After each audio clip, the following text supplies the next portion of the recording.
Guarda il passaggio in Friuli Venezia Giulia, ormai a San penso che sia una cosa archiviata. Noi ormai puntiamo al referendum sull'autonomia del Veneto, sì, che è proprio ormai la nostra battaglia, la battaglia della regione, del nostro presidente, su cui puntiamo tutte le nostre fiche. Guarda che da quando sia la Serracchiane in Friuli, sia i friulani che vengono in Veneto. E mi pare che è stato il PD che ha definitivamente smantellato tutto, perché con Sappada, che aveva già pronto, che aveva fatto il referendum, che doveva passare con i Friuli Venezia Giulia, è stato stralciato dall'ultimo decreto legge di Renzi, è proprio stato stralciato perché sarebbe stata un'azione a catena, una reazione a catena, che avrebbe certamente la differenza è l'avere molto di più il comune di confine che non gli altri comuni.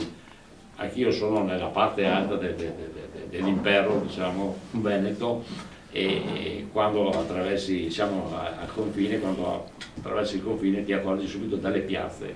Le piazze sono fatte in maniera estremamente molto bella, con materiali di pregio, cosa che noi facciamo dove noi adoperiamo l'asfalto, quindi c'è una differenza economica proprio sull'amministrare un comune a statuto speciale a un comune ordinario come sono i nostri. Quindi è chiaro che la stessa cosa del cantiere pedali, anche noi abbiamo il passaggio di servizi che si va verso il Friuli, ma è anche vero che il Friuli viene verso il Veneto, quindi i paesi di confine è una cosa naturale che ci sia, anche perché l'utente va a guardare la specialità. Ma questa è libertà.